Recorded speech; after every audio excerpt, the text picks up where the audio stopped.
पटना में 60 साल पुरानी लीज खत्म करने की तैयारी। 432 एकड़ जमीन होगा फ्री फोल्ड। नमस्कार, आप देख रहे हैं सिटी पोस्ट लाइव। मैं हूं ऋषि। पटना के करीब 6 दशक पुरानी लीज व्यवस्था को खत्म करने की दिशा में एक बड़ा कदम उठाया जा रहा है। पटना नगर निगम बोर्ड की विशेष बैठक में राजधानी के 9 प्रमुख इलाकों की करीब 432 एकड़ लीज भूमि को फ्री होल्ड करने के प्रस्ताव पर चर्चा होनी है। अगर प्रस्ताव को बोर्ड की मंजूरी मिलती है और इसके बाद राज्य सरकार व कैबिनेट से भी हरी झंडी मिल जाती है तो हजारों संपत्ति धारकों के लिए अपनी जमीन और मकान पर मालिकाना हक मजबूत करने का रास्ता साफ हो सकता है।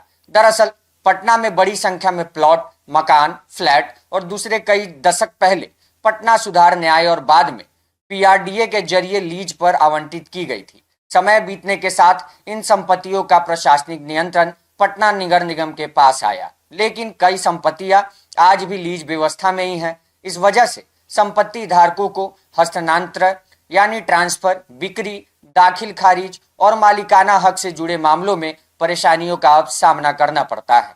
अब इन्हीं पुरानी लीज संपत्तियों को फ्री होल्ड करने की दिशा में निगम आगे बढ़ रहा है।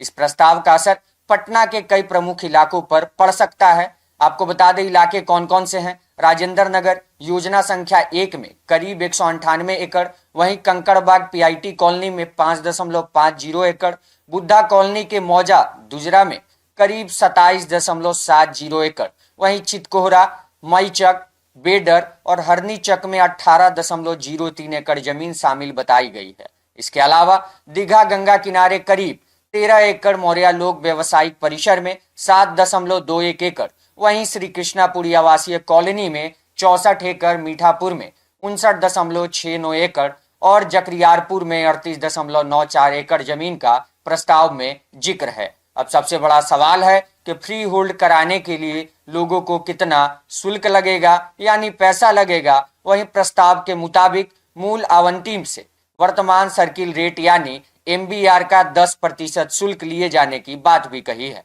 वहीं दूसरे आवंटित के लिए यह शुल्क 12% भी हो सकता है। शुल्क जमा करने के बाद संबंधित लीज धारक को फ्री होल्ड मालिकाना हक देने की प्रक्रिया आगे बढ़ाई जा सकती है।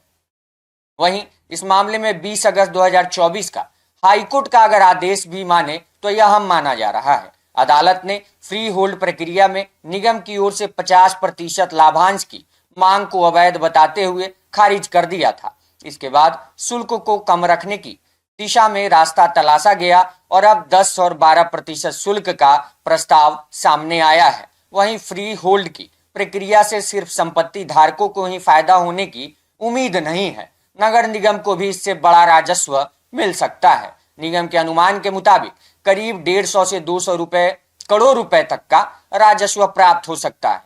हालांकि नगर निगम बोर्ड की मंजूरी के बाद भी यह प्रक्रिया तुरंत लागू नहीं होगी। बोर्ड से प्रस्ताव पारित होने के बाद ऐसे राज्य सरकार के पास भेजा जाएगा और कैबिनेट की मंजूरी के बाद ही कोई अंतिम फैसला होगा। यानी आज की विशेष बैठक पटना की हजारों पुरानी लीज संपत्तियों के भविष्य के लिए बेहद अहम है। अगर प्रस्ताव को अंतिम मंजूरी मिलती है तो करीब 60 साल पुरानी यह लीज व्यवस्था से बाहर निकलकर हजारों संपत्ति धारकों को फ्री होल्ड मालिकाना हक मिलने का रास्ता खुल सकता है।